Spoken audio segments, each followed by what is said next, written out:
Oh, so we're gonna pick up on Ruth again. So we read chapters 1 and 2 before, and I'm having the on the notes a link to that one for those who want to go back and review, or if you haven't seen it yet, I highly recommend it, but I might be biased. Um, we both happen to like that recording just a little bit. well, I will say I think it was the best reading of Ruth that I've done and have ever heard also, but I'm like I said, I might be biased. But anyways, I think before we read chapters 3 and 4, that it would be good to do a little summary. Ben Yes. has a few things he wants to say on that, and some of us may add a little bit more. Okay. So so in the beginning we have we have Ruth. Her husband's name is Elimelech, or man of God. Oh, these some of these names are hard. There we go. Yep, Elimelech, man of God. Which means king of righteousness or something to that effect. Yeah, king of righteousness. And so we have Naomi, which means pleasant, married to the king of righteousness. So Yeah, we so have she's going to be the we have Yahweh and his church. well, yeah, so Naomi is the ancient church, right? Yep. Yep. And he has two sons, Malin and Killen, and they both marry women of they both marry they both Gentiles, Gentiles, pagans. So, Moabites, and also I would pagans. say that these two sons represent the two kingdoms, the northern and the southern. The two sons are the two kingdoms, northern and southern. They marry Ruth. Ruth means friend, and the other one is Orpah, which I don't remember what it means, but it I don't wasn't remember what good. it means, but what she ends up doing is going back to the pagan ways. Right. And I do So remember this, the name somewhat implying that, but I don't remember what her name meant exactly. yeah, but the point is Ruth is a friend to the pleasant fruit. Correct. Whereas And we want to be called friends from Yeshua, right? Because yeah, that's who he calls his church. But mm-hmm. And Orpah, uh, after uh, after Elimelech dies and the two sons die, Orpah goes back to um, her pagan ways. right. And in fact, one thing is interesting, as you mentioned before, I'm just saying right now, Orpha kissed the ancient Or, church, much like Judas kissed um, Yeshua just before he betrayed him and left him, right? But, yeah. yes, exactly. So that's an important little side point there. Um, but to Ruth goes back to Israel. Yes. The She righteous Ruth, I don't remember exactly how she says this, but she says the ancient church shall be or the ancient church's and God Ruth and the ancient said, church's entreat ways shall me be my God and my ways, right? and Ruth said, entreat me not to leave thee or to return from following after thee, for whither thou goest, I will go, and where thou lodgest, I will lodge. Thy people shall be my people, and thy God my God. Where thou diest, I will die, and there will I be buried. The Lord do so to me, and more also, if aught but death part thee and me. That sounds like a true convert. Yes. And so she becomes Hebrew, literally. She crosses over. Right? That's what Hebrew means, is crossover. We're all meant to cross over. Yeah. This is what it means to become the bride of Christ, is to cross over, Yes. to leave behind the Gentile. Or pagan ways, right? Either way. Yep. I mean, all throughout the Old Testament, Tanakh, and Torah specifically, we hear Yahweh stating, stop doing things as the pagans, right? So, Right. The basic idea is to leave behind the Gentile and the pagan, and and to become a new creature, maybe. become a new creature. The thing is we're always becoming. The question we have to ask ourselves is, what are we becoming? No. And so this is what the story of Ruth is about. It's about Ruth becoming the bride of Christ, and how we become the bride of Christ. In fact, in chapter 2, she finds Boaz, right? Mm-hmm. Who represents the Messiah. Yes. Boaz is the officer of the covenant. He is the Messiah. Yeah. And so, and Ruth is at that place that we're at right now, having to glean the leftovers of the field. Yep. And if we do so and follow and live by that which we glean, then what happens is that we gain favor in the sight of the Lord. Yeah. And so, I mean, the barley is definitely going to represent the celestial glory, as we talked about before, And the right? wheat harvest is the going to terrestrial. be the terrestrial, right? Where the barley keeps the law completely, right? And the wheat do some, but they're also still somewhat deceived by the world, Mm-hmm. and Satan and whatnot, right? Right. But they're not making excuses not to do it. They're just getting deceived, right? Right. They have either through bum information or I mean, it could be multiple things, but there's a lot of bum information in the world today. Right, and some of it is not necessarily that they're deceived; they're just staying too busy and focused on the wrong things too. Right. So, Exactly. but all those things still put them as the terrestrial. So right.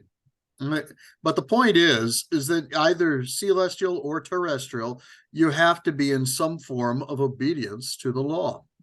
correct, because telestial don't keep the law.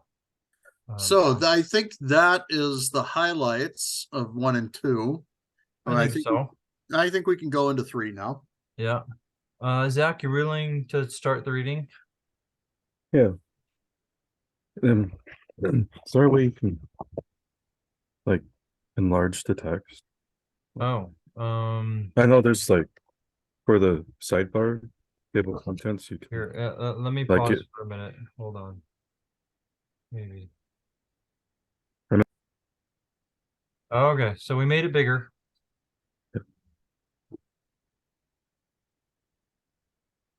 Then Naomi, her mother-in-law, said unto her, My daughter, shall I not seek rest for thee, that it may be well with thee? So I think here, that's a Naomi, really the old church is starting to see that she needs to teach her the old ways, right? Yeah, this is a significant turning point here, where the old church actually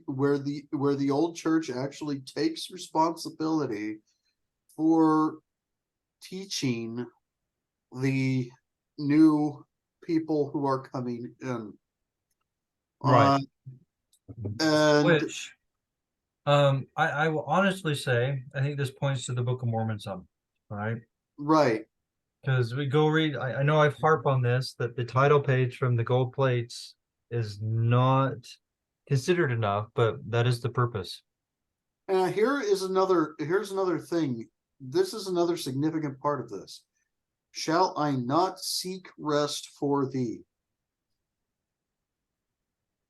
Israel received rest when they were brought into the land of Canaan.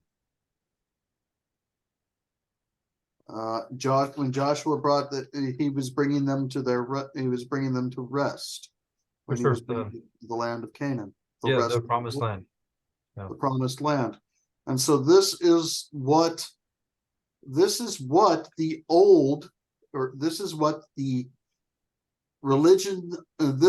true religion of our fathers actually has to teach us.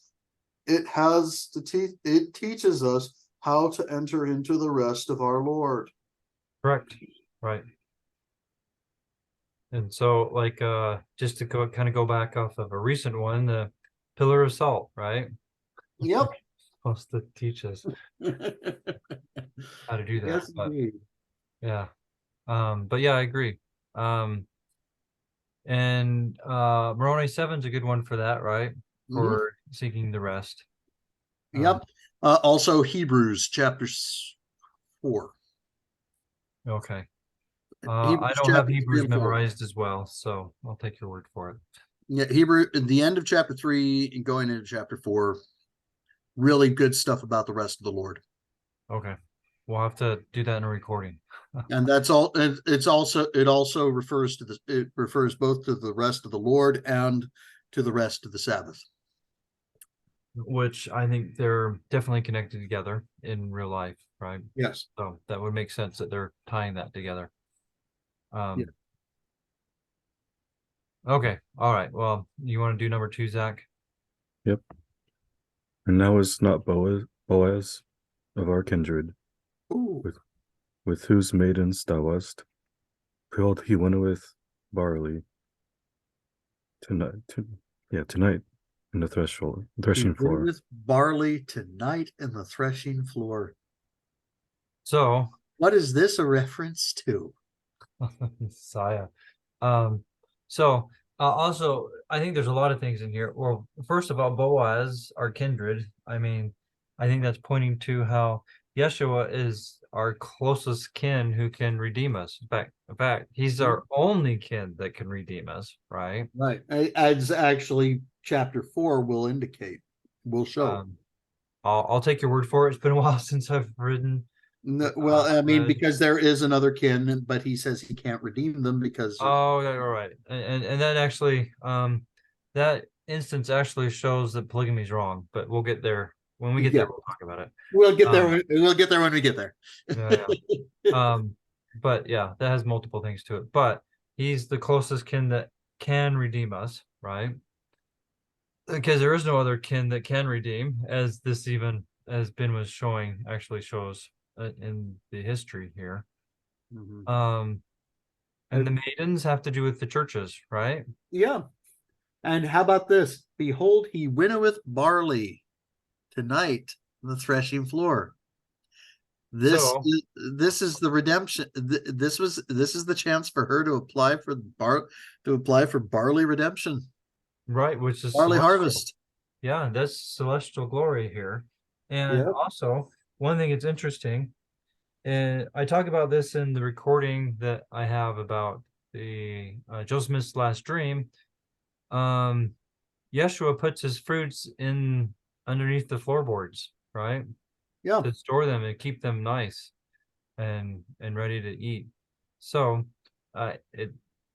this really goes along with what's going on everywhere in the scriptures, that the barley are the fruits that he really wants, right?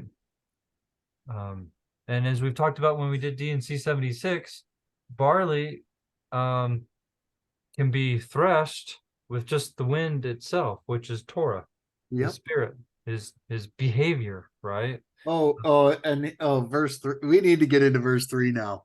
Oh, okay. We need to get into verse 3 now. Okay, Zach, go ahead and read 3. Wash thyself, therefore, and anoint thee, and put thy raiment upon thee, and get thee down to the floor, but make not thyself known unto the man, until he shalt have done eating and drinking.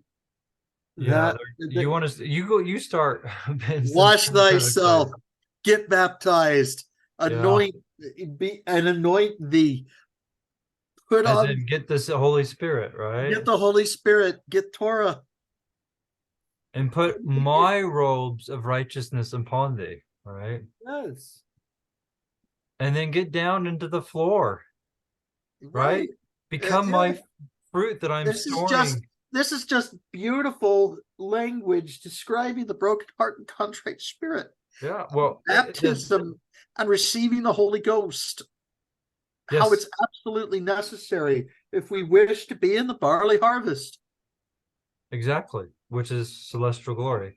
But even just down to the point of getting down to the floor, that is being stored as his fruit for the last days, like when we talked about Jacob 5 some in Yep. the past, which we didn't do very much. Right. We started. That might be Anyways. that might be our next big project. Yeah, that's another one we need to finish because that's a good one to go over. But anyways, But verse 3, it just has so it's this teaching that the religion coming down to us from the faith of our fathers. The hearts of the fathers turn to the children, and the children turn to the promises made to the fathers. yeah. So one thing I'm going to add is that eating is a sign of covenant making.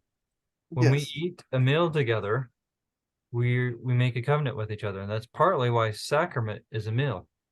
Yes. Because the sacrament prayers actually shows that it's a witness of a covenant that you've already made, right? And then we're having a meal, which is a Hebrew way of saying that we've entered into a covenant with each other. Yep.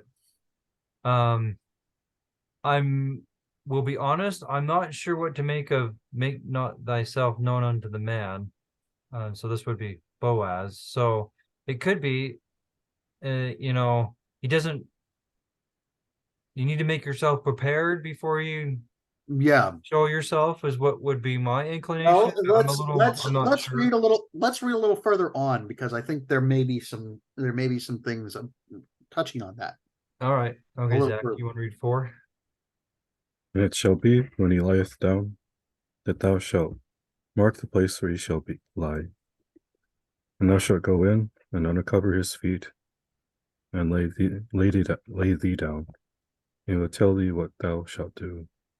So basically what I'm thinking is you don't make yourself known unto him until he has laid out the covenant. Basically, since eating has to do with covenant making, he lays out the covenant, then you go in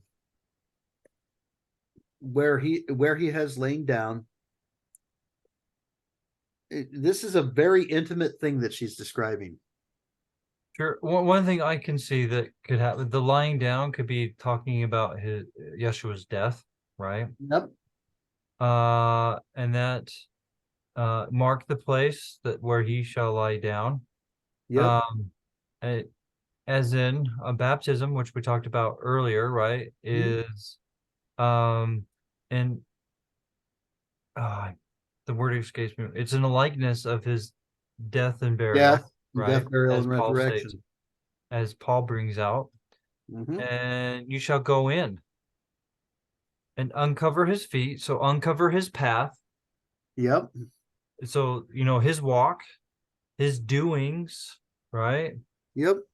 And lay thee down. Go do the same thing. It seems like it seems like also a more intimate description of the words of John, saying, prepare ye the way of the Lord, make his paths straight. I can see that. In fact, the last part, and he shall tell you what thou shalt do. Right? That sounds a lot like what we're supposed to do with Messiah's words. You're supposed to feast upon every word that comes out of the mouth of Messiah. Oh, you mean not just some? Yeah, only no, not just only our limited understanding of what's in the Book of Mormon. Correct. It's all, right? All things. We should do all things. Well, because if your understanding of the Book of Mormon places it against the Bible in any way, then you don't understand the Book of Mormon. You don't understand the words of God. You don't understand the words of Christ. You are an ignoramus, and you need to gain understanding. Right. Well, that reminds me of 2 Nephi 29, right? 2 witnesses shall prove that I am God, or Elohim, right? Yep. And that's because they confirm each other, not because they contradict each other. And also 2 Nephi 3, that it's both the Bible and the Book of Mormon that's going to confound. I think DNC 42 has a verse that says preach from the Bible and the Book of Mormon. I mean, I could go on and on and on, right? Right. Yeah. If you think you know the Book of Mormon better than God does, And if you think that the contradiction that they ought to contradict the Bible, then you're an ignoramus who needs to go back to the table and learn some more. So, I mean, I have this little goal to learn the Book of Mormon like the back of my hand, but I'm not like the Pharisees and think I know it better than God. Elohim. I'm far from it.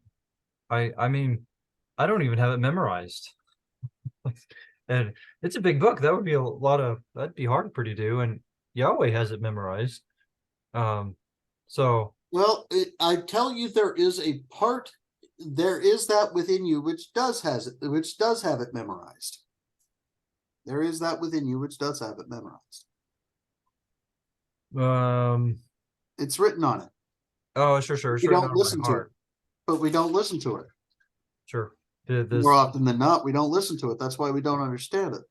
Sure. Yeah. So I think you're getting to how Yahweh gives his spirit to all adults, right? Yep. Yes, I would agree with that.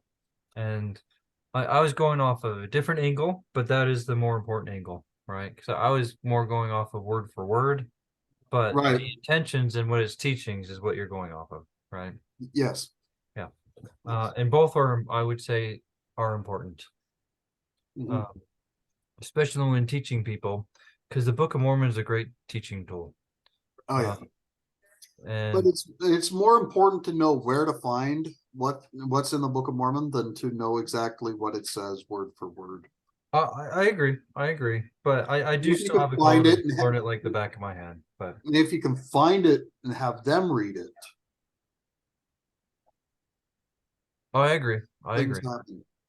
Oh yeah, and it's more important to be able to show it to them in the actual book and go through it with them than just to have it memorized. So I do agree with that. But anyways, so I think we just read 4. We read 5, Zach. And she said unto her, all that thou sayest unto me, I will do. And she went down, and she went. Where we don't hear that in relation to that of old anymore. Not anywhere. All that thou tellest me, I will do. Right. That sounds a lot like with all things from the other day, right? Yeah. And in fact, I wonder if that's supposed to be him and not a her, actually, because oh no, wait, no, it's Naomi who's instructing. Yeah, this is Naomi telling Ruth what to do. Okay. And then Ruth is telling Naomi the old the religion of our fathers. So the she is Ruth and her is Naomi. So yeah, this is Naomi. All that thou sayest unto me, will I do. So this is the new Gentile church completely trusting the ancient church, right? Yes. Okay. All that thou sayest unto me, I will do. All of Torah, I will do. Yeah, that has to do with all. In fact, I mean, we could go look, but I bet that all is Hebrew 3605. But yeah, I'll bet. Anyways, also sounds like what Nephi said in the beginning. Oh yeah. First Nephi 3:7, right? I would go and do the things which the Lord commandeth, for I know that the Lord giveth no commandment unto the children of men, save he shall prepare a way for them, that they may accomplish the thing which he commandeth them. I think that's exactly like that, other than it's not, the first part's not using all, right? But I think, yes, that is correct. They're saying the same thing in a different way, right? Yep. So verse here we go. I love this. Verse 6. Read it, Zach. All right, okay, Zach. And she and she went down onto the floor and did according to all that her mother-in-law bade her. She did the ancient ways, right? Yep. And I would also speculate going to the floor is saying that she became the fruit that was stored up for later, right? As we see later on, she does that because she comes into covenant relationship with the Messiah or Boaz, right? But yeah. but she did what the ancient church taught her to do. Which is what the Gentiles who are waking up nowadays seem absolutely averse to do. Yeah, well, they're awaking to the problems. No, but they're not arising to the solution. Yeah. Those two different things. The solution is right here in chapter 3 of Ruth. Right. And I will say this, and we've talked about it before, but I do see awaken, arise in the first commandment. Mm-hmm. Right. Yeah. Yes. Anyways. Yeah. You need to do both, not just one. Mm-hmm. Just Yeah. like Joseph Smith said, a half of baptism will do you nothing. And I'll say half of awakening and rising will do you nothing. No. Well, if you wake up and don't arise, you might as well have stayed asleep. Right, because you're actually condemning yourself more, actually. Yep. Anyways. So let's head into verse 7 here. Okay. And when Boaz had eaten and drank, his heart was merry, he went to lie down at the end of a heap of corn.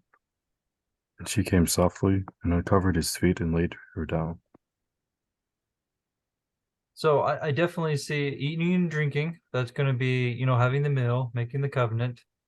His heart was merry, or possibly his bowels were full, right? Mm-hmm. He was merry, he's happy. And he went to lie down like a death because of the crop, the grain, the corn, right? In fact, I think even before, when we were doing this before, there was this issue, what is corn? I think here, makes it even more obvious. Corn is another word for just grain in general. Yes. Right? Yes. Because earlier we talked about the harvest of the barley and the wheat, not the corn. But that, I think, points to Yeshua did the atonement primarily for those who accept him and follow his ancient and eternal ways, right? There's people who will benefit from it, but that's primarily why he did it. And she came down softly, uncovered his feet, and laid her down. And so she came unto the Messiah, or we came unto the Messiah. We found his path, his doings, and did also. But I just want to highlight, though, that this is a very oh,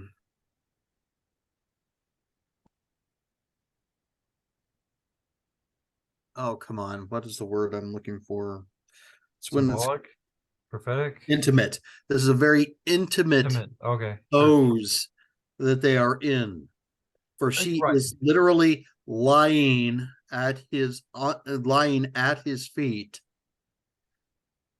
As he's laying down, she has uncovered his feet, and she is his foot covering. Right. Like his footstool. Right. Yep. And this has to do with finding Yahweh's ways. It does not have to be with what some polygamists will push, that how uncovering his foot could be a sexual innuendo. That's not what's going on here. No, it's intimate, not sexual. I agree. I'm just trying to make that clear, because I know there's people out there try to make this a sexual thing. Yeah, the thing is, if you cannot understand intimacy without sexuality, then you don't know intimacy. Correct. I agree with that. And then in addition, even in the law, it specifies that a public ceremony needs to happen before you have the right to be sexual with each other, right? So it's not something sexual going on there, because that's against the law. No, but no, this is actually a part of the procedure for applying for a levirate marriage. Okay, I didn't know that. but that's Yeah, I can see that because that's definitely what's going on here, right? mhm. So you want to read number 8, Zach? Yeah. And it came to pass at midnight that the man was afraid and turned himself, and behold, a woman lay at his feet. It doesn't say that a woman lay with him. It says that a woman lay at his feet. Correct. Just to go against some of the false ideas that get applied here. But at midnight, right? I find that very symbolic. Yes. The 10 virgins, Hmm. right? The 5 wise and the 5 foolish. Midnight is a key time there, and also the thief in the night. Well, and this whole Midnight. idea that the man was afraid, it basically means he woke up with a start. Sure. Okay. And he's like, wait a minute, there's somebody in here with me. Sure. It was abrupt, unexpected, right? Yeah. Hmm. Not scared as in worried, just Right. more abrupt. But yeah, I do think the midnight is very significant in that verse, right? Absolutely. Absolutely. 'Cause Because the midnight is a significant time in both the parable of the virgins and also in the prophecy, also concerning the second coming and yeah, the timing of mortality in the earth, etc., yeah, etc. and then just the first Exodus, right? When Yeah, the angel of death come midnight. right, exactly. Um, So yeah, so midnight's a very, very significant time. yes, it is. You want to read 9, Zach? Yep. And he said, Who art thou? And she answered, I am Ruth, thine handmaid.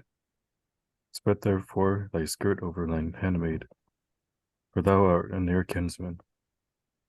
Oh, So that's here she is offering herself to be married. right. And look, she says, let me have your garment. Put your garment upon me. Yes. And that's, I mean, we're Put supposed to get your covering, Yeshua's garment put upon your us. covering upon me. Right. I will live thy Torah. Exactly. And I'll become your handmaid. I'll become your wife because you are the nearest kinsman, right? Mhm. Which is the redeemer. You are my redeemer. I'll take upon me your clothes, your garment, Yep. your protection, your authority, your ways, right? It goes on and on. Mhm. Zach, you want to read 10? And he said, Blessed be thou of the Lord, my daughter, for thou hast showed more kindness in the latter and than at the beginning, inasmuch as thou followest not young men, whether poor or rich. So because she has not turned after others, and has been faithful and has done those things according to the law, which will bring her into that covenant relationship. Now in verse 11. Oh, well, hold on. So in 10, my daughter, my follower, right? Because daughter and son is a Hebrew idiom for follower. Her follower, yeah. Also, thou follows not the young men. So that brings me to mind D&C 76, where D&C 76, if you're following a prophet, That's the you're young man. calling to the lowest degree of glory, right? Yep. Yeah. And prophets point us to the Messiah, and that's who we should follow. But we should heed Yeshua's words, no matter who says them. But we don't follow them. Mhm. We heed Yeshua's words, no matter where they come from, right? And also, for thou showest more kindness. That sounds like a beginning of Moroni 7, where I don't remember the exact words, but your good doings among the non-believers, right? Mm-hmm. Um, That's how we can tell that you are the peaceable followers of Christ. right. if you love me, keep my commandments and show unto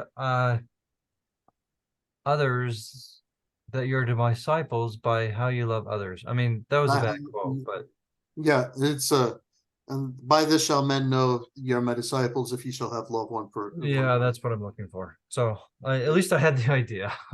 Yes. Anyways, But this is the point, is that it's in the kindness that he knows that she is ready to enter into the marriage supper of the Lamb, is by her kindness and by her following of the law, not following the words of, not following blindly after the words of young men, whether they be poor or rich, right. meaning whether they have much Torah or little Torah.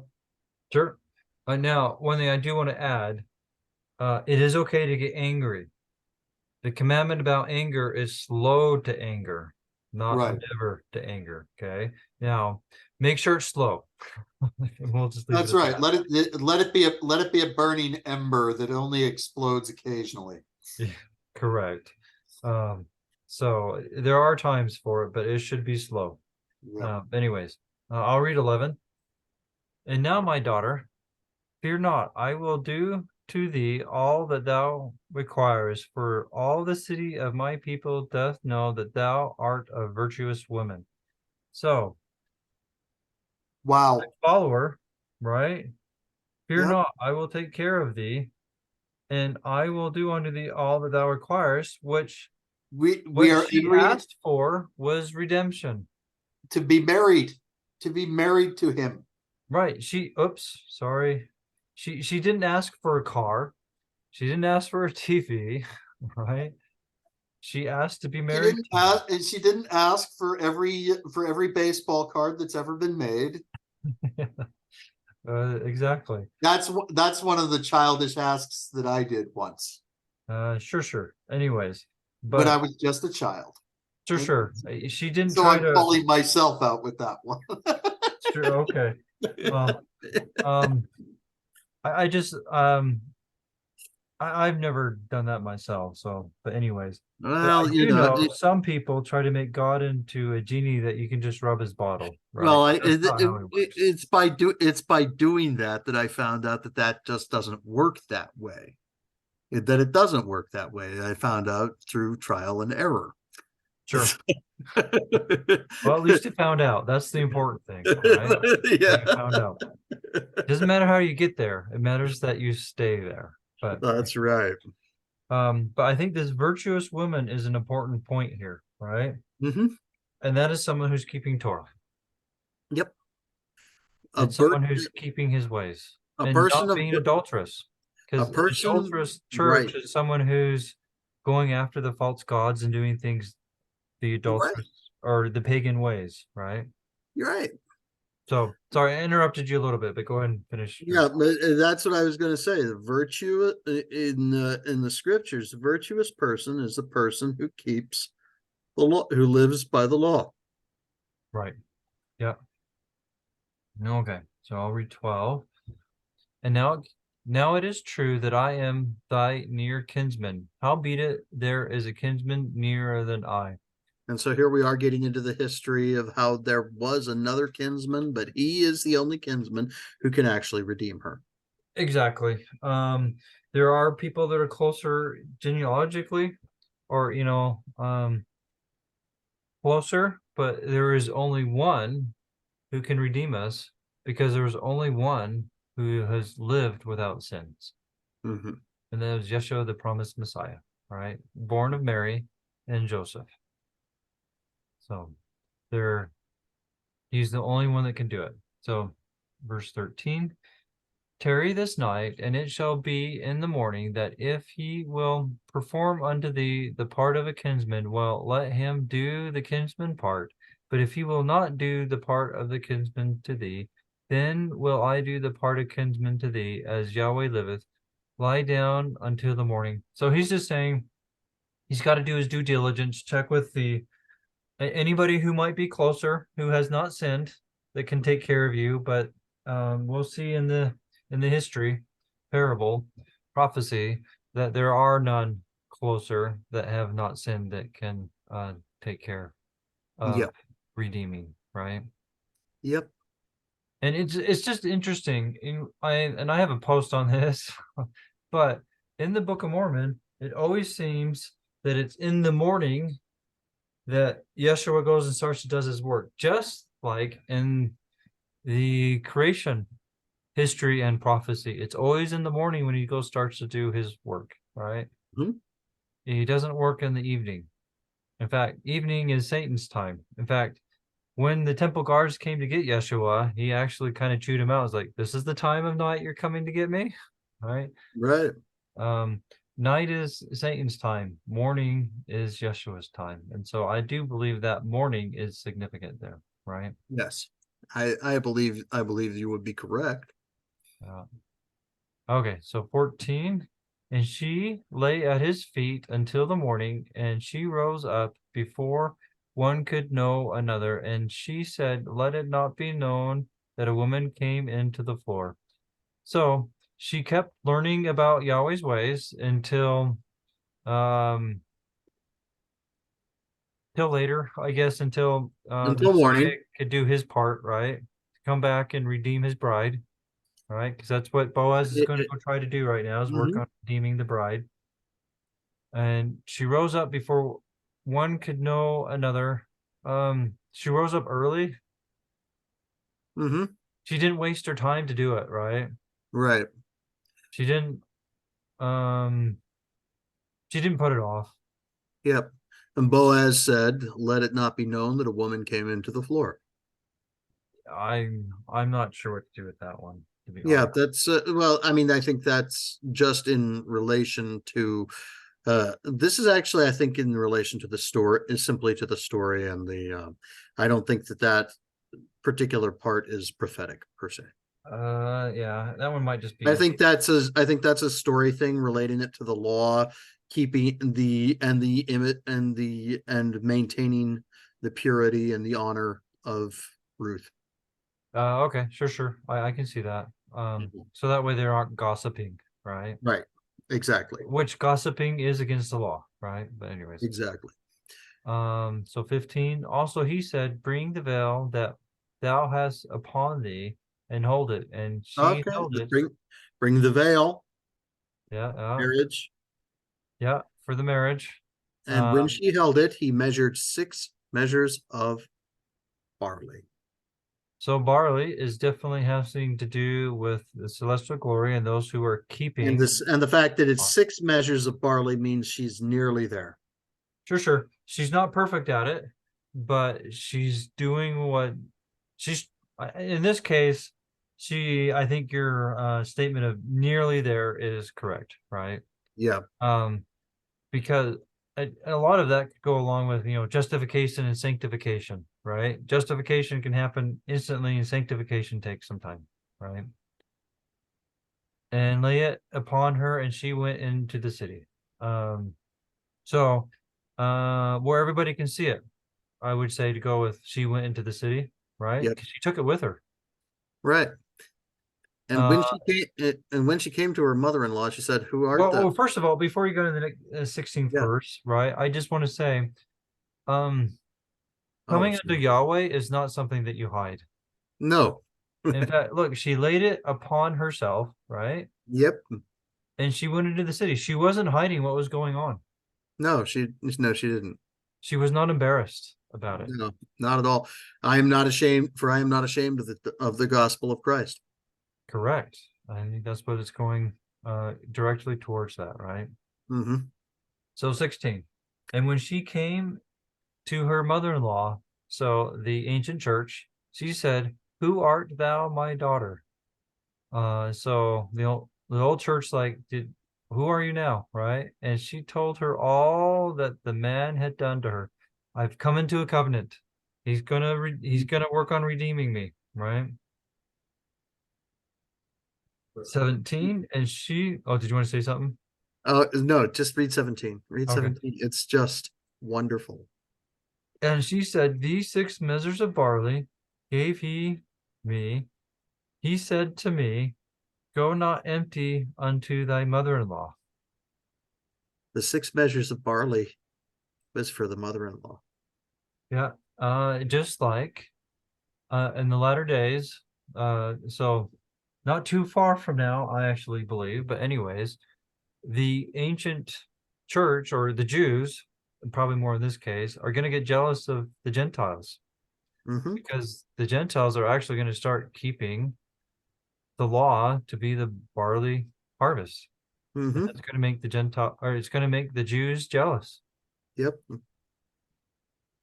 18. And then said she, sit still, my daughter, until thou know how the matter will fall, for the man will not be in rest until he have finished the thing this day.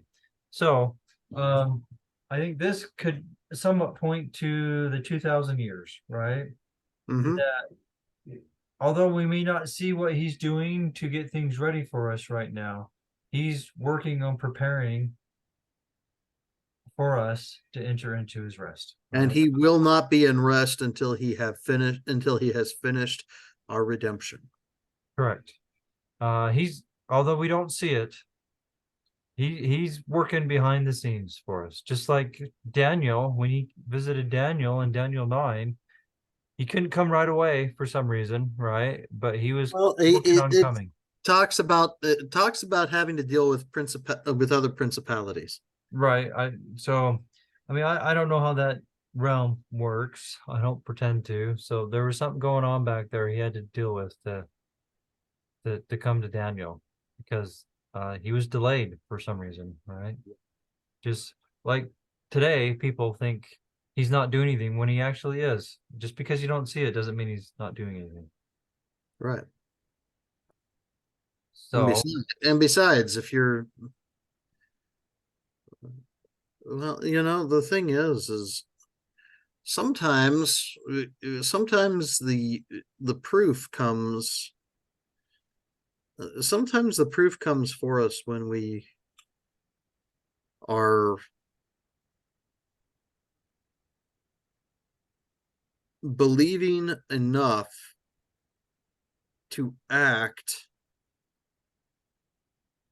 without the proof. yes. I think Alma 30 is a good one for that, right? Yep. So let's just sidetrack on that a little bit. We'll use this one. Hold on. Yeah, Alma 30, chapter 21, or verse 21, I think. Alma chapter 30, verse 21. Okay. I don't know the verse, but it should be easy to find. Yeah.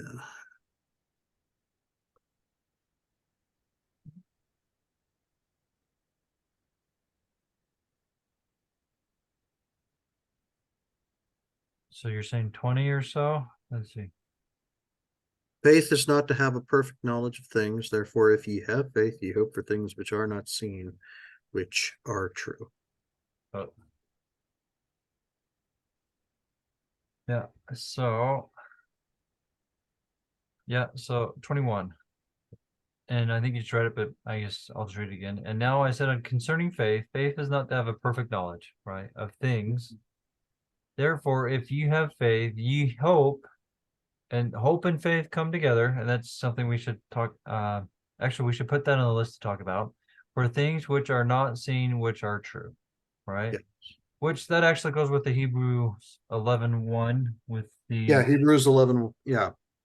But anyways, it's not a perfect knowledge, but it is acting, right? Yeah, we are acting. We're acting in the hope. It's diligent action based on the hope that we have and that which we have not seen. Which I think goes along with the 6 measures of barley instead of 7. Yep, right? Because 7 is completion. And 6 is not. 6 is nearly completion. Right. Which goes along with not having a full knowledge, right? Yep. But it's definitely not making excuses, right? Well, and just like the 6 measures of barley, it's actually acting in faith of being in the barley harvest. Mm-hmm. Yeah. So Even the though, imagery, when you know these numbers, right, yep, it fits, right?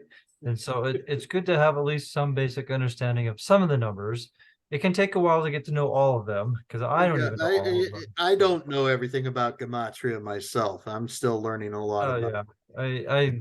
But I but sometimes you it's see me something. looking here, right? Recently trying Yeah, to it does greatly enrich your understanding of the scriptures, especially the Old Testament, if you know your gematria.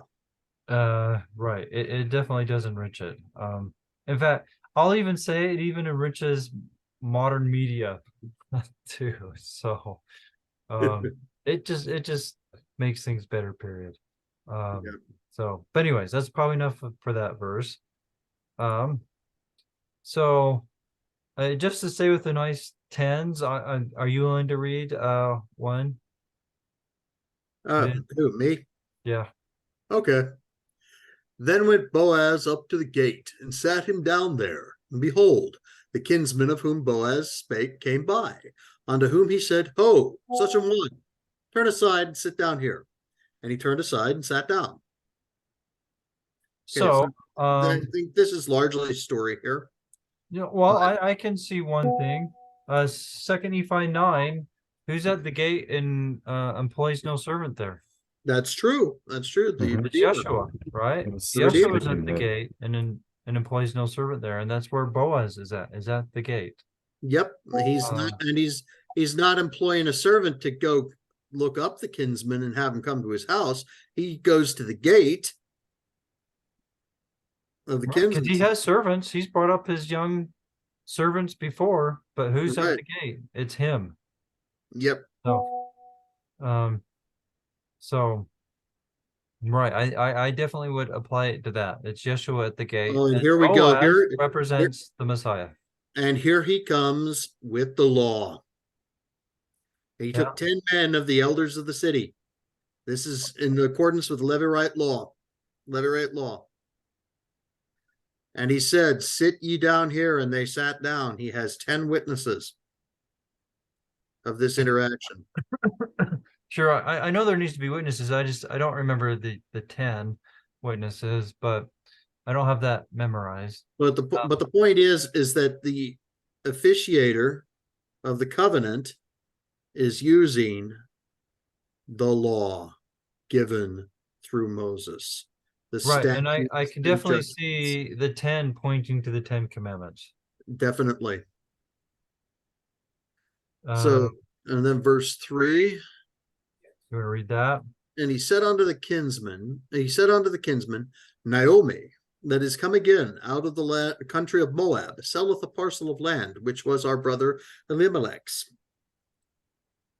So, if we remember what I'm gonna have a hard time saying this, Abimelech name stand for, that's for King the of peace. righteous king, right? Yeah, righteous king.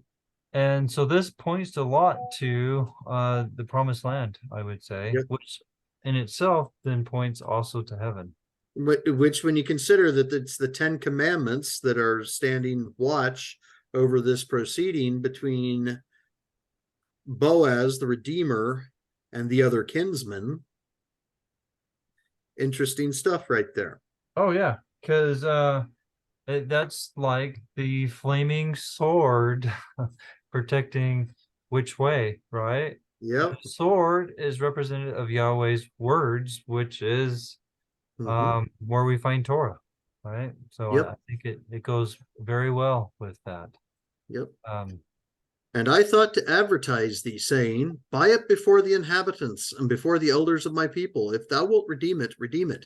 But if thou wilt not redeem it, then tell me, that I may know. For there is none to redeem it beside thee, and I am after thee. And he said, I will redeem it. Okay. So I think we need to read a little further down to be able okay, to. sorry, I got a little distracted. I think we need to go a little further down to frame this one, to finish framing this one. It's okay. I'll reread verse. So one thing also I would say that this goes along with salvation is a public event. Yes. So one thing that you'll find when judgments happen, they're at the gate, they're public.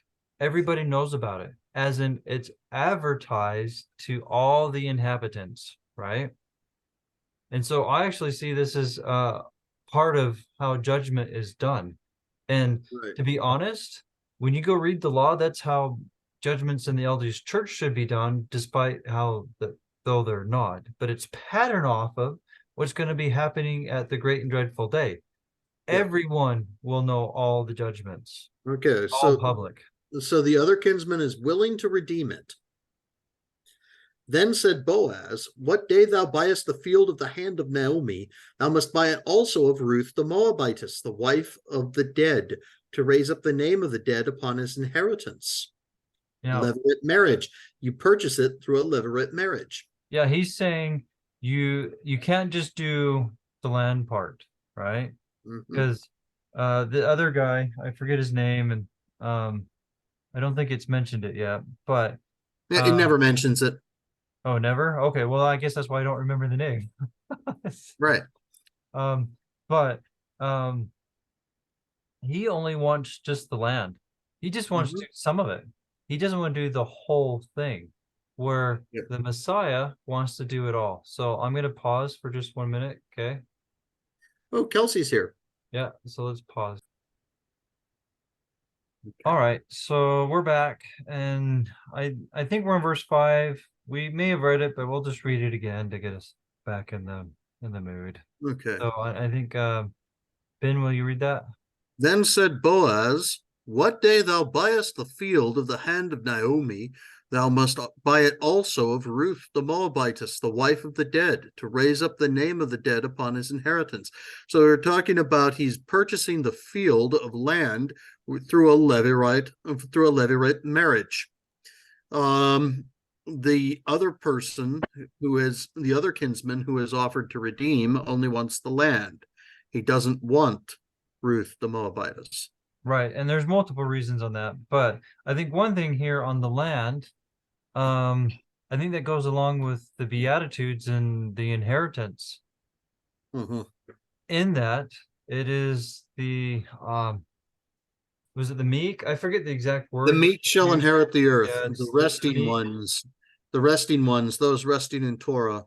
Right, but that can only happen if our kinsman redeemer, the Messiah, actually purchases it for us, right? Yes, that is correct. That's kind of what's going on right here. It's pointing to that. And inheritance also goes along with death. For us to get an inheritance, someone has to die, just like Yeshua died, right? So there's all these little tidbits. When we pay attention, it actually does. Yeshua's right in the New Testament. He said, you think you'll find salvation in the law, but it is the law or the scriptures that point to me, right? Yep, that's right. And here's this, there's just all these little clues all over the place, right? Yeah, so it's not the law that brings salvation. It is Jesus Christ. It is Yeshua, HaMashiach, who brings salvation in his wings. The law, we are rewarded. We are rewarded according to our works. Correct. We are saved through the grace of Yeshua Mashiach. As we went over before, there are different glories, and I think the place that makes it the most obvious is D&C 76. But as we went over before, it's throughout all the scriptures, right? And I think I even shared one not yesterday, but last time. We're just a one verser, right? With the door and the windows and the three lights. When you can read that, that's, I don't know how you get anything but the three glories there, but anyways, it's all over the place. But the different glories is dependent upon our diligence of keeping the law, right? And so this is where, yes, we're saved by Yeshua's blood, but we're also rewarded by our works. And this just shows how those two actually go together. Where in most Christendom, There's all these arguments, endless There's a arguments about it, there's right? there's an unnecessary argument running around through Christendom regarding faith and works for salvation, and it's unnecessary. Exactly.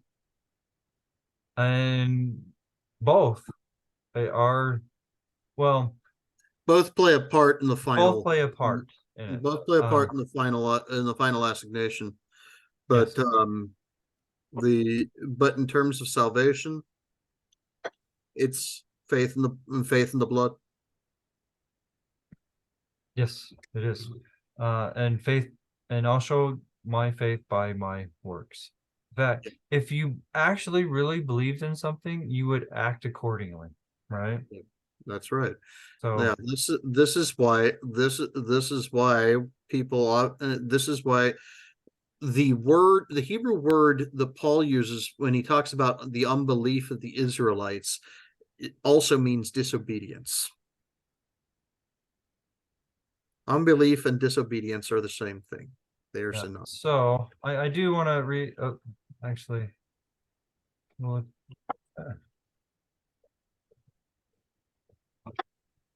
I like this one more. Maybe it's because it's on mine, but He's not biased at all, though. no, I'm not biased. He's a totally unbiased source. Yeah, no, I'm biased, but I'm open about my bias. So I'm trying to find the one in here, and maybe it's this one. Yeah, actually it's this one. It looks like it's this one. So Yeah. this is Lectures on Faith, lecture 1, verse 11. Kelsey, would you read this? Yeah. Make it a little bigger here. Okay. Were this class, School of the Prophets, to go back and reflect upon the history of their lives from the period of their first recollection and ask themselves what principle excited them to action or what gave them energy and activity in all their lawful avocations, callings and pursuits, what would be the answer?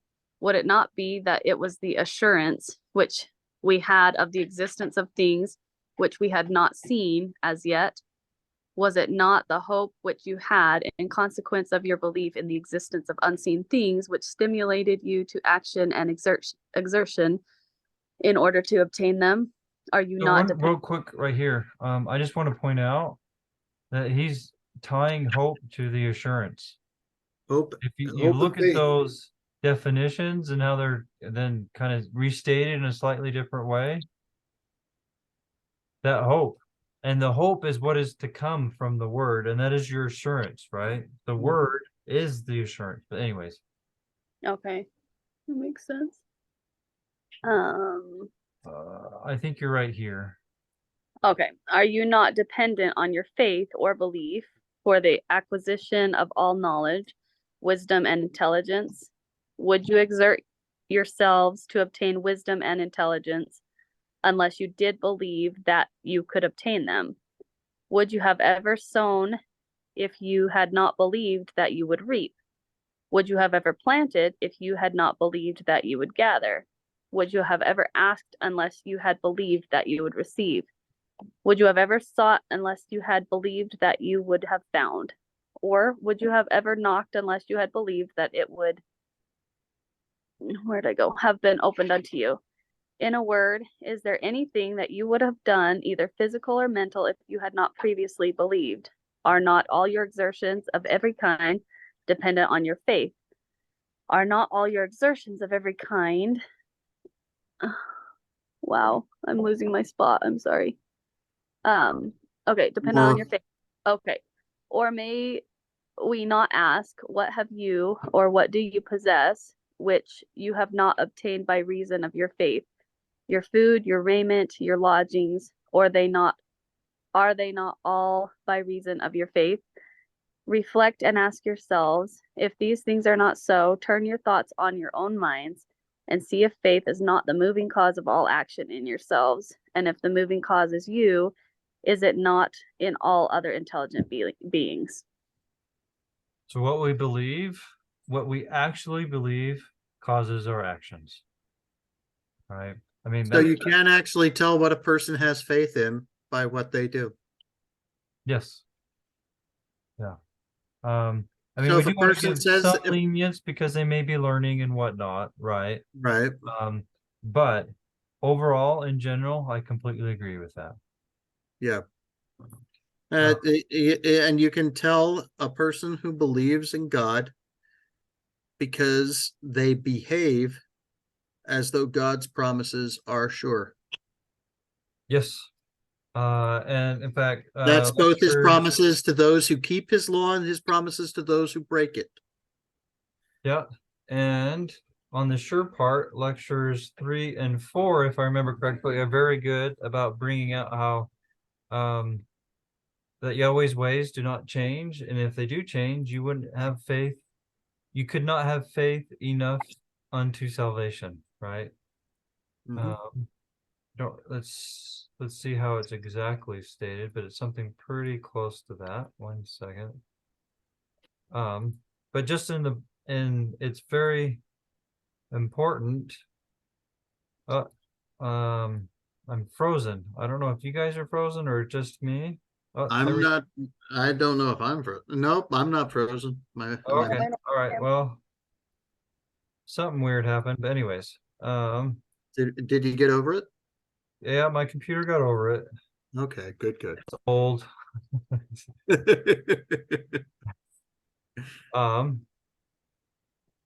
Okay. So like here's some concerning the second verse, for God does not walk in crooked paths, neither does he turn to the right or to the left, or vary from which he has said. Therefore his paths are straight and his course is one eternal round. That's an important concept. I have another post on if anybody's interested. Oh, and by the way, one eternal round does not equal one does not equal one planetary thing. Yeah. No. So for those who are interested, my post brings out how one eternal round is showing how God's ways do not change. Yes, one eternal round is about the unchanging nature of the ways of God. It is not about a time measurement. No, it's not about time management. But anyways, and this post gets into dictionary definitions and examples and some expounding on that. But anyways, listen to the voice of Yahweh your Elohim, even the Alpha and the Omega, the beginning and the end, whose course is one eternal round. In fact, look right here, even defines it: the same yesterday, today, and forever. But In the same verse. yeah, in the same verse. So 3:21, but it is equally as necessary that men should have an idea that he is a God who changes not. In order to have faith in him. Oh, wait a minute. In order to have faith in him, he has to not change. As it is to have the idea that he is gracious and long-suffering. For without the idea of unchangeableness, the character of the deity, in the character, if the deity, doubt would take place of faith. So if we thought he would change, we couldn't have faith, we'd have doubt. But without the idea that he changes not, faith holds upon the excellencies of his character with unshaken confidence, believing he is the same yesterday, today, and forever, and that his course is one eternal round. So if you thought he changes, you can't have unshakable faith, meaning you could not endure to the end with all the troubles that are coming, right? Well, you could not have faith like unto a mustard seed. Exactly. You could not command the elements. But here's one thing for you, Kesley, on prophecy, because I know you're a little interested in that. You've heard me tell you that I believe a planet is coming in part of prophecy. In fact, there is quotes from Joseph Smith that state the same thing, right?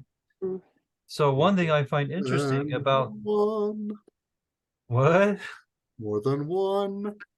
Yes, anyways. But in Revelations, I do think one key to that book is that it will describe the same event different ways.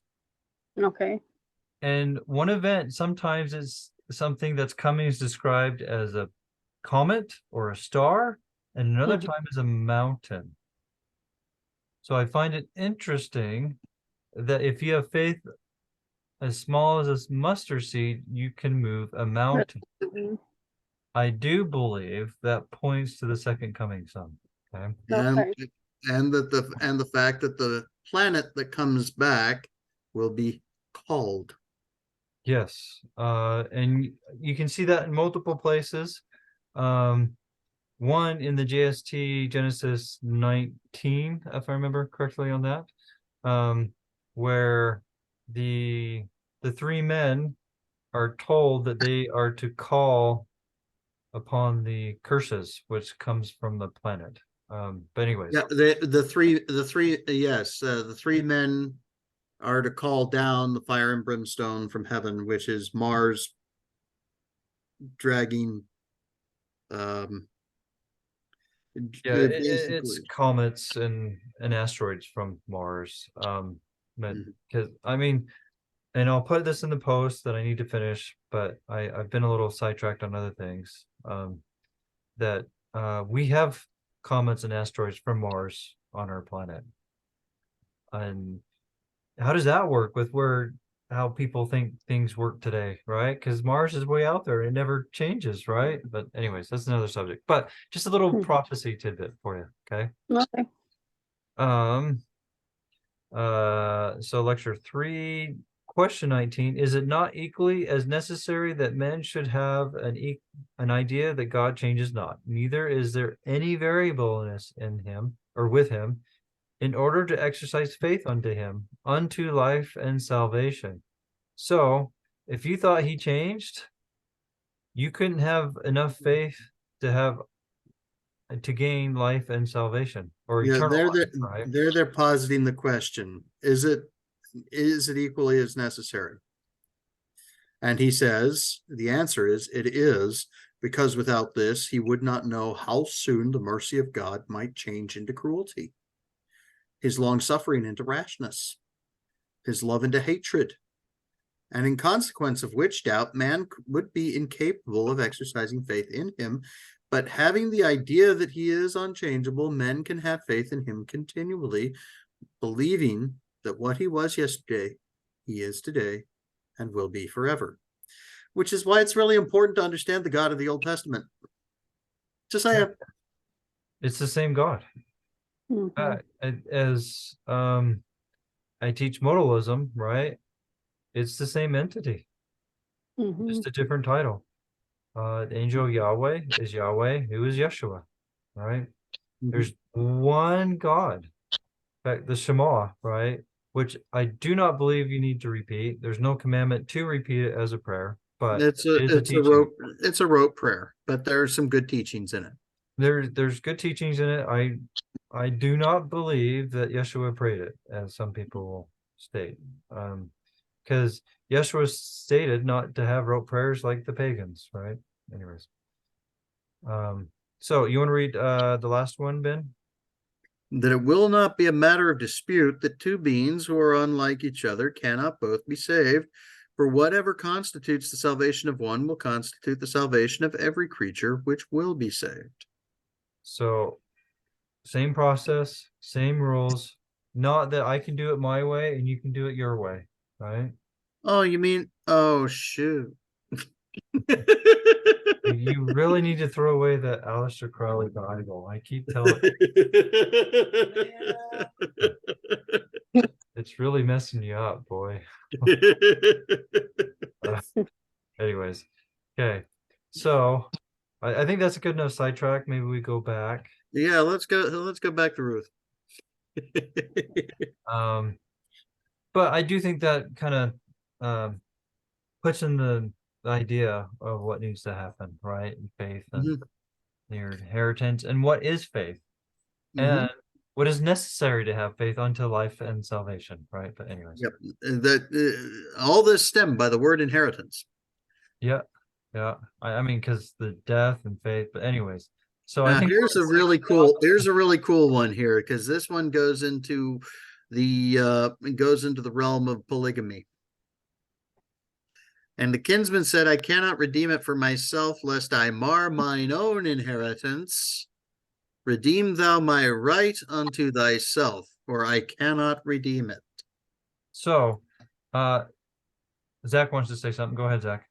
That's a question. Like, Oops. who's the kinsman? Who's he represent? I think just men in general, possibly doing some other men's There's a way. reason. There's a reason why the kinsman doesn't have a name. It's because he represents something general. Yeah. So it's probably precepts of men. Yeah, or the ideas of Satan kind of mingled with scriptures, possibly something along those lines. I haven't really put a lot of thought into that. Generally, when a character in a story of this nature is not named, it's for a reason, and that is because they're keeping him generic because he's representing something generic. So one thing that's interesting, he was only interested when he thought he could get something out of it, right? But when he had to go into a covenant and do something himself, right? For minimal investment. Get something out of it for minimal investment. Right. But when he had to make a covenant and actually do something, he wouldn't do it. In fact, in addition, this verse shows how polygamy they knew was wrong, because what's the difference between this unnamed man and Boaz? This unnamed man is married because it's the same woman. The problem's not with Ruth. The problem is with the man himself. And the condition that's different is he himself is married. And there's some good research on that, but it doesn't just say it here, but if you read into it, it's there. But I think also he's not willing to go all the way or do everything that's necessary, which is a lot like the false preachers out there. They'll say a good talk, right? And they do it actually most preachers do it for the money too, sadly. But when it actually comes doing and keeping the covenant and doing his side to help others, they're really not willing to. So, yeah. But I just think it's just a general guy, someone who just wants money, possibly, right? Because that's what he wants. He's not willing to do actually any actions. Okay, so can we move? Yeah, I think we go think on we've 7. hashed that one well enough. Okay. Now this was the manner in former time in Israel concerning the redeeming and concerning changing. For to confirm all things, a man plucked off his shoe and gave it to his neighbor, and this was a testimony in Israel. So I do think this one's interesting. I think there's a couple things, and the one that I actually find most important is this goes along with John the Baptist's statement, I am not worthy to unlacet the Messiah's shoes. I mean, that's not exactly how you said it, right? But that's what's going on. Taking off your shoe has to do with showing that you're doing a covenant. Okay. So here's Boaz just getting the covenant, and they're taking off the shoe to show that. And this is a public thing with witnesses. Exactly. This is actually in front of those 10 elders, but back to my thought here is John the Baptist had sinned. He was not worthy to do the covenant. Right. Only the Messiah is worthy to do the covenant because he's the only one that has lived a sinless life. Therefore the kinsman said unto Boaz, buy it for thee. So Boaz drew off his shoe. Right. And Boaz in this history parable is representative of the Messiah. And Yeshua redeemed us with the price, right? His life, his blood. Oh, wow. And then verse 9 is just beautiful. Okay. And Boaz said unto the elders and unto all the people, ye are witness this day that I have bought all that was Elimelech's, the righteous king, all that was Kilion's, and Malons, the Or two the two kingdoms, nations, right? The northern and the southern, of the hand of Naomi, the ancient church. the ancient church. Oh, that's so So in this covenant, the Redeemer has bought all of Israel.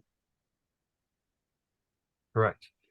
And Ruth was adopted into that, right? Mhm. By marriage, actually twice, but in this case, but we're adopted into Israel by marriage.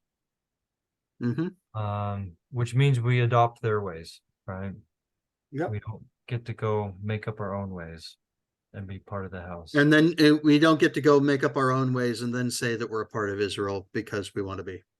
Right, and that's what I was trying to get to, is when we come into the Israel's house, we do things the way that God of Israel wants it done, right?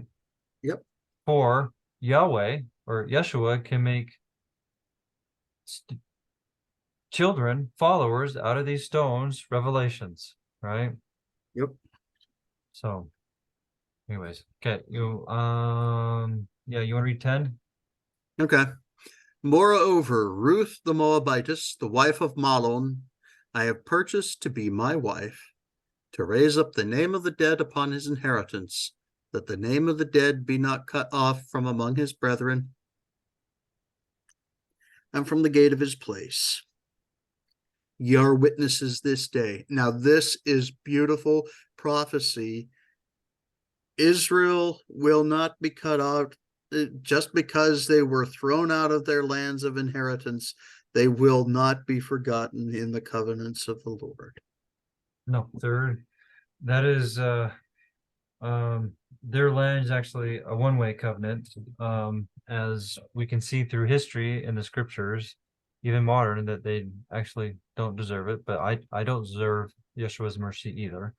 So I'm not trying to knock on them, but more to bring out, it's a one-way covenant on that land grant. Mhm. But this Ruth, the friend, as we hopefully we all want Yeshua to call us, and which is the name, the meaning of Ruth, from the Gentiles, which I grew up a Gentile, right? Mhm. But he's raising up Israel from the Gentiles who were married into Israel. Right. So, but here is saying the wife of Malhun, which, you know, That was the one of the two previous kingdoms. husband, the kinsman redeemer, redeemed by spending money, or in the case of Yeshua, his blood to redeem us, right? Mhm.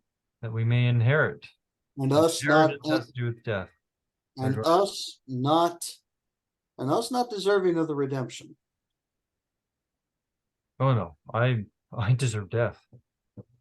But I'm still grateful that, that's what the good news is. Good news is that Yeshua paid the price so that we don't have to have the death, if we will accept his offering in our behalf. All right. And he's pleading for everyone to do that. Use what I did for you. And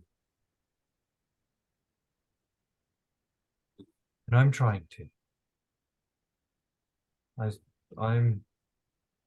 I'm getting there. Anyways. But at the gate, right?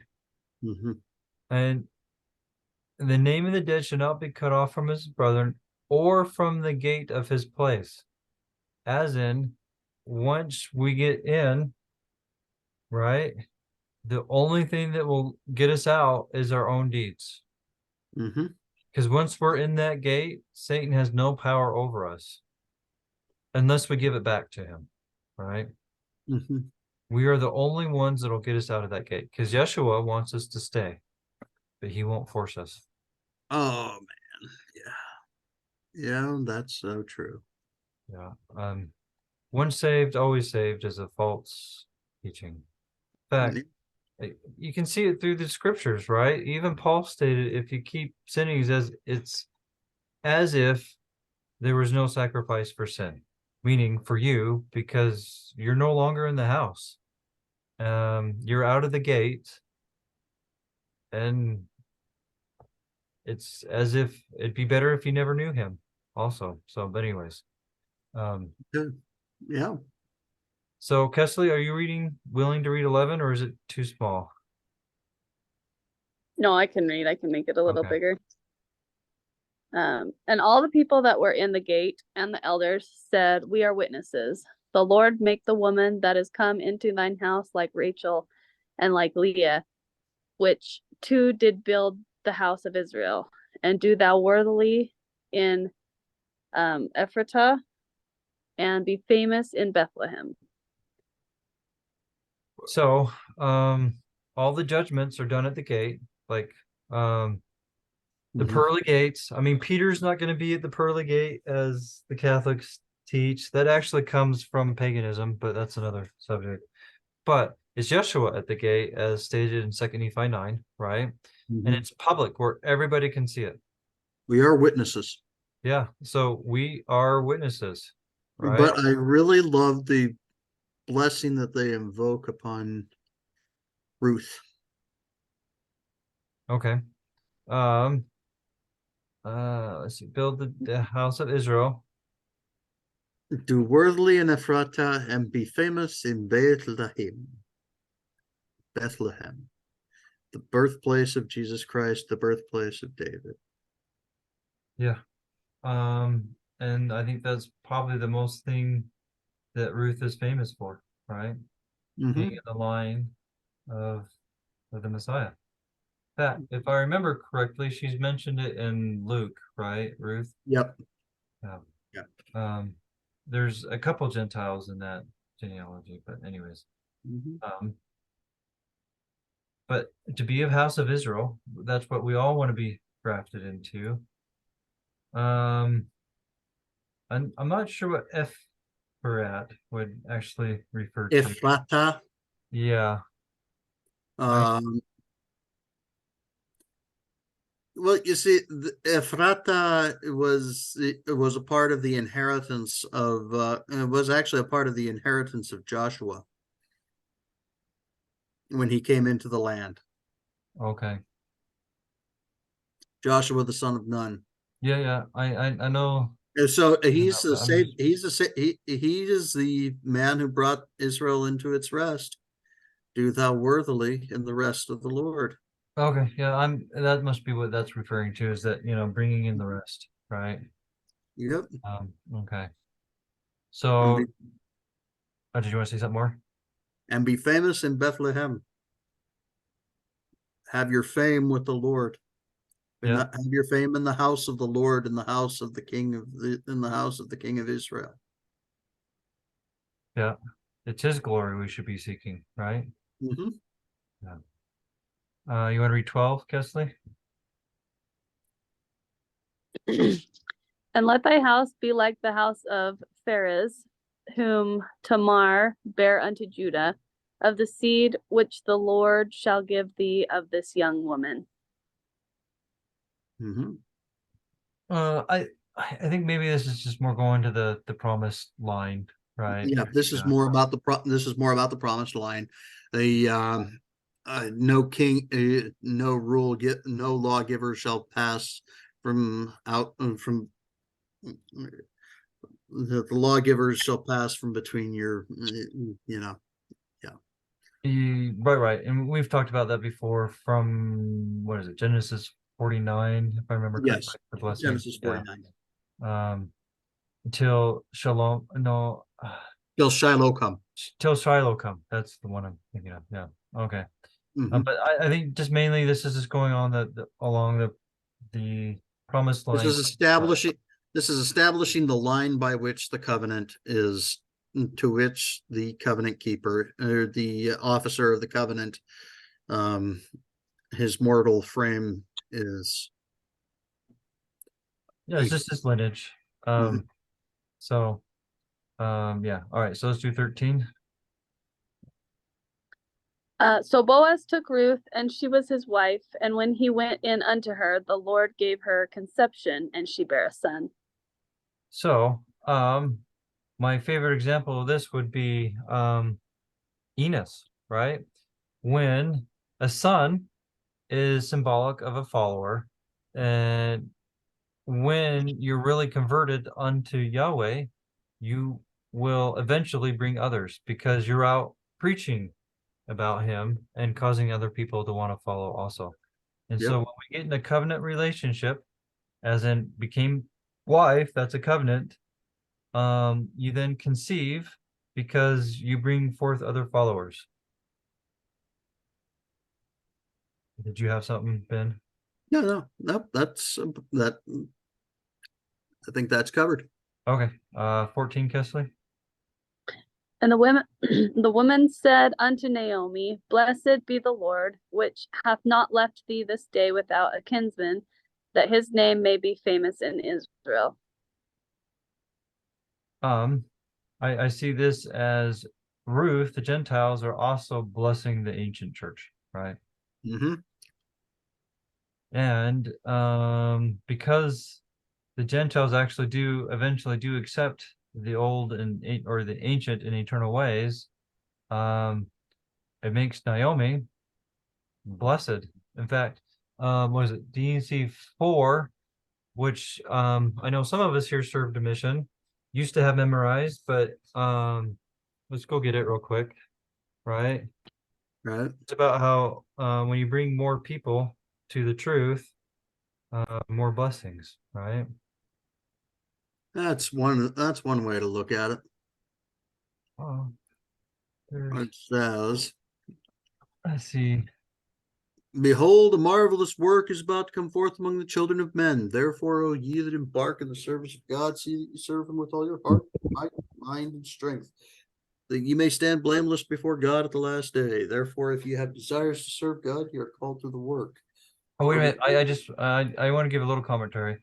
So why are you called to the work? Because of your desires. Oh, it's not because someone above you said something? Right. Okay. I just want to make sure I want to make sure I didn't read that wrong. For behold, the field is white, all ready to harvest. And lo, he that thrusteth in his sickle with his might, the same layeth up in store, that he perisheth not, but bringeth salvation to his soul.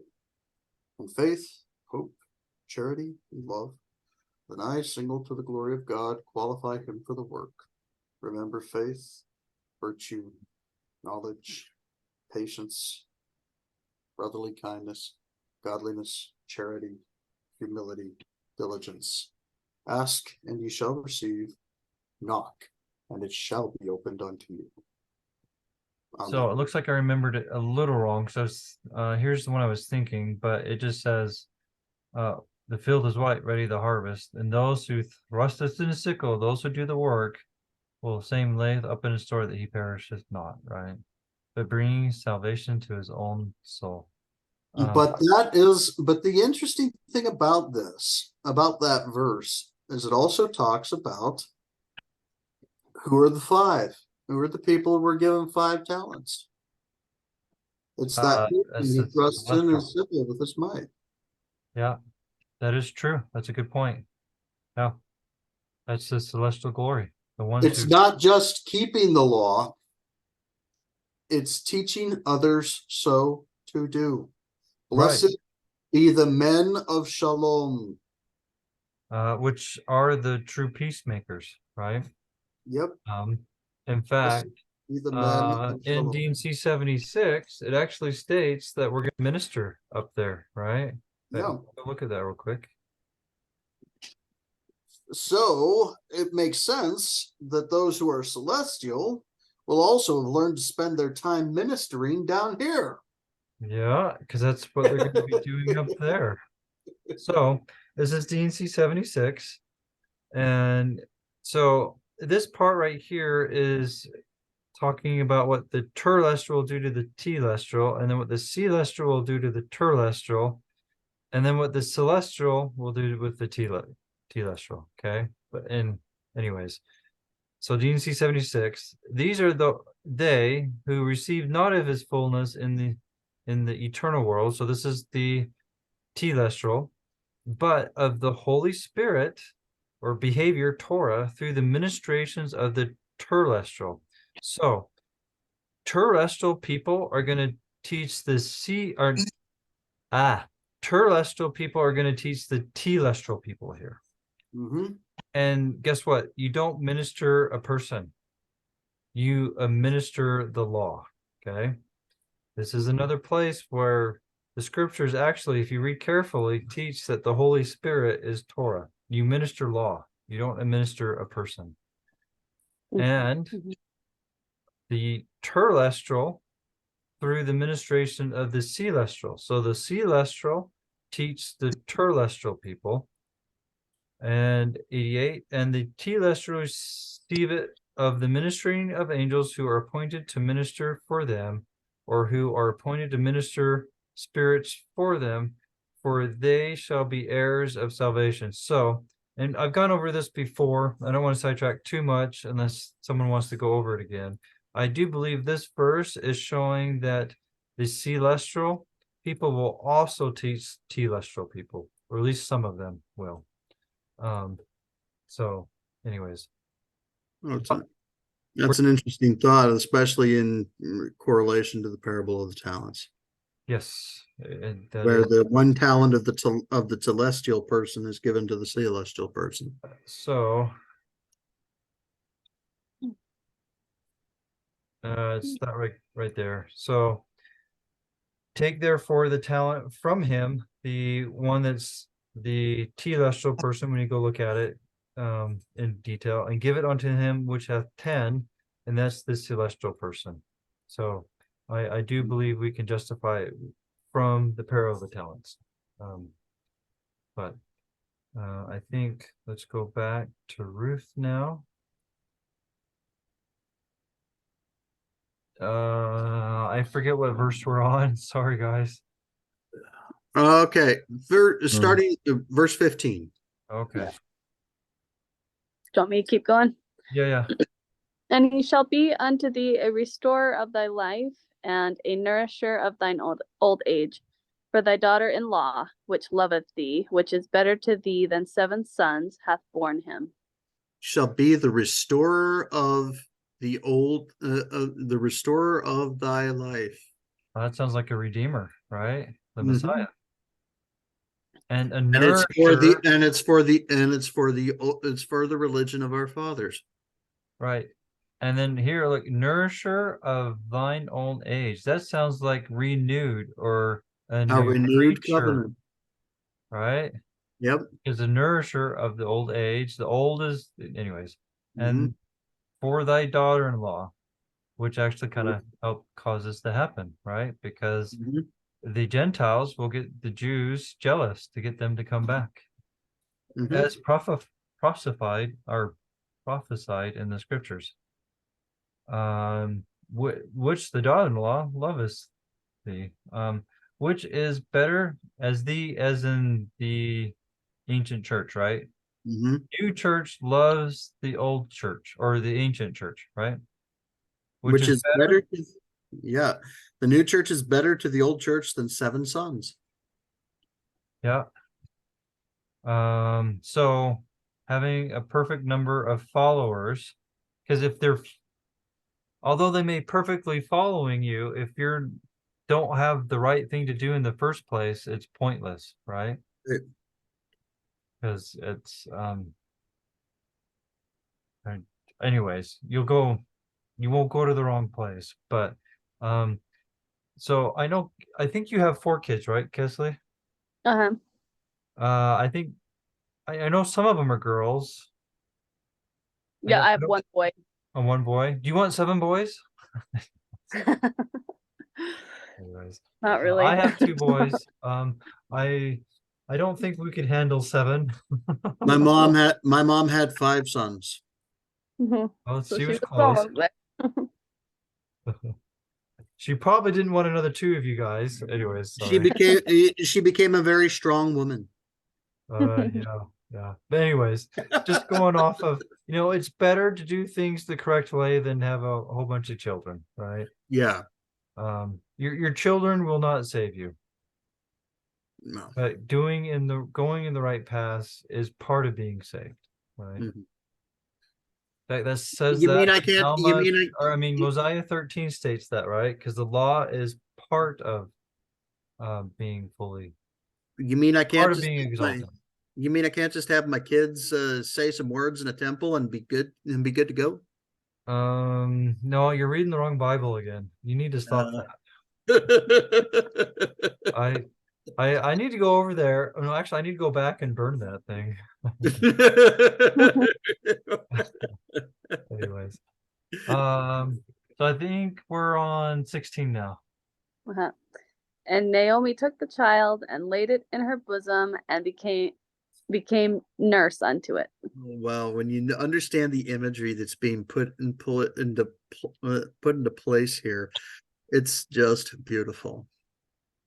So nursing has to do with teaching the commandments, Uh-huh. because nursing is giving milk, right? And milk is representative of the commandments. And it's coming from the old church. Yeah, it is, because Naomi is the ancient church, Mm-hmm. the pleasant one, right? Yep.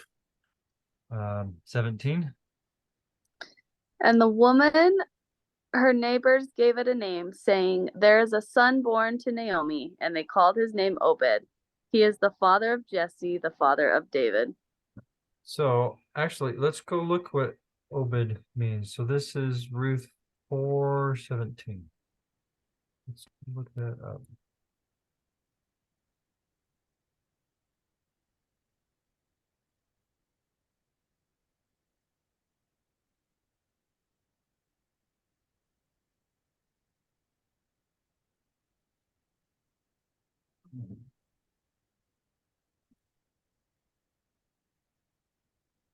Worshipper.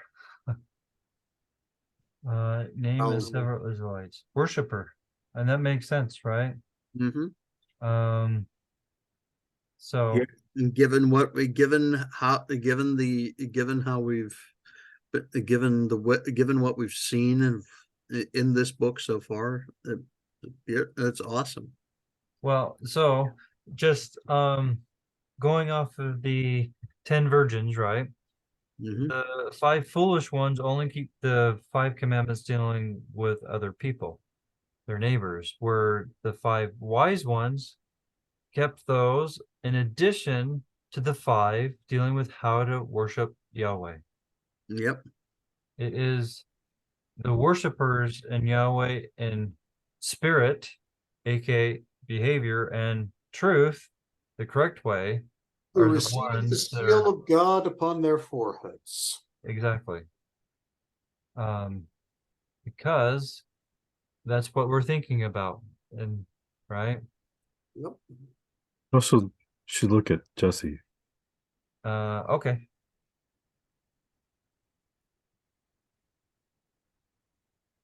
Father of David. Not too helpful. Mm-hmm.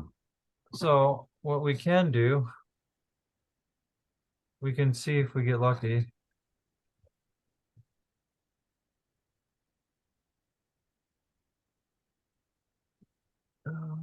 Masculine, God's gift. So the Maybe, worshipers receive God's gift. yeah. So a son was born to Naomi.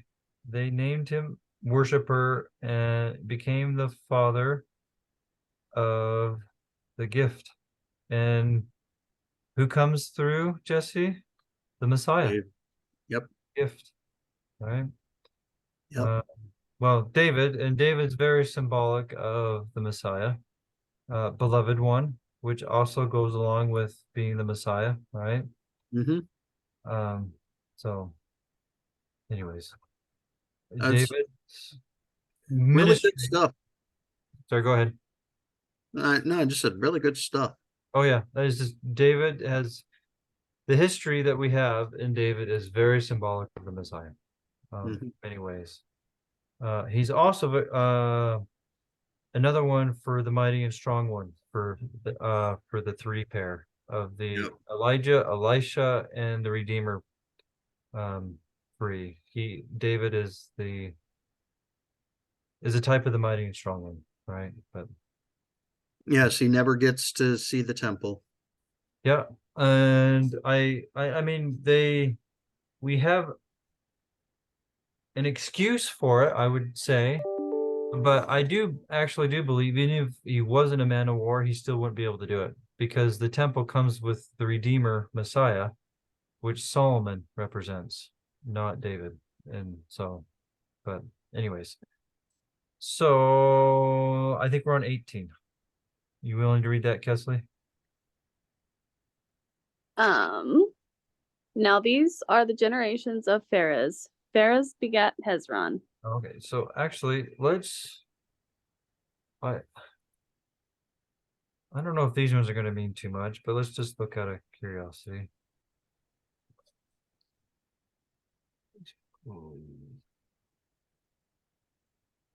Um,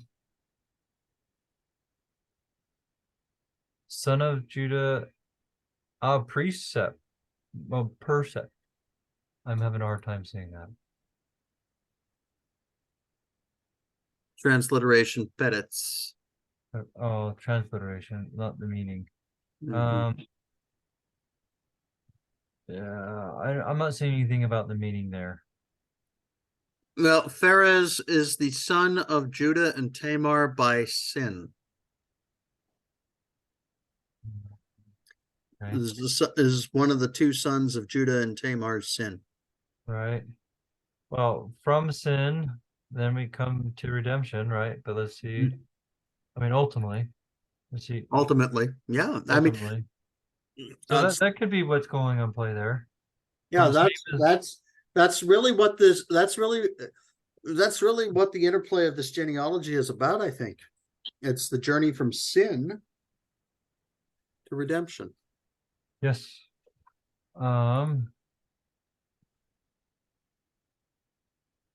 Settle, abode, settlement, village. Mhm. So sin and settlement. Okay, let's go to the next one, 19. Ram, What's Ram? Let's see.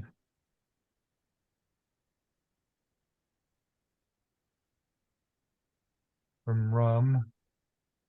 Okay. To be high or exalted. Okay. So it's gone from sin to being exalted, right?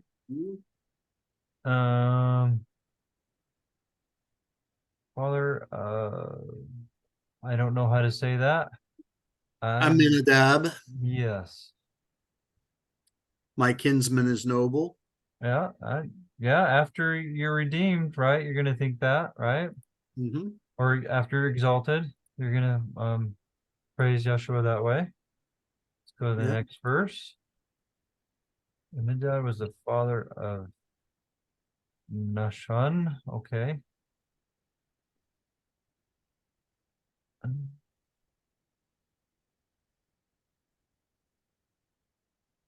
Serpent. Well, so serpent can have multiple meanings. I think maybe in this case it's going to be wise, right?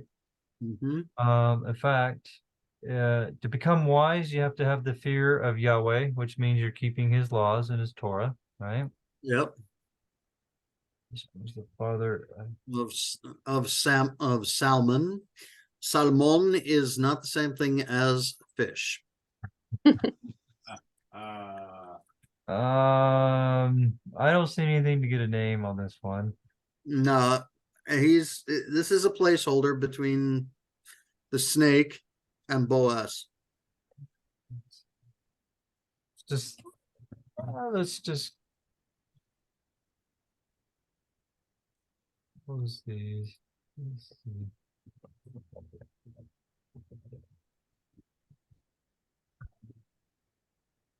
No, okay, that's not working out too well. So we're just gonna Yeah. have to move on. And Salmon was the father of Boaz. But Boaz was the father of Obed. Yeah, and we know Boaz, well, Boaz represents the Messiah here, right, in the story.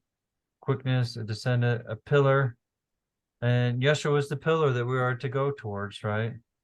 So The pillar before the temple. yeah. Okay, let's go to the next one. Obed, which was worshiper, right? Was the Mhm. father of Jesse. And we did Jesse. And Jesse was the father of David. And David we already did. So let's do the next So one. really, this is the story of the journey from sin to redemption. Yes, even just in the names, right? Mm-hmm. So I think that we're at the end, but I do think we want to bring out that Ruth is a beautiful history, parable, prophecy of sinners being redeemed and coming into the house of the Messiah.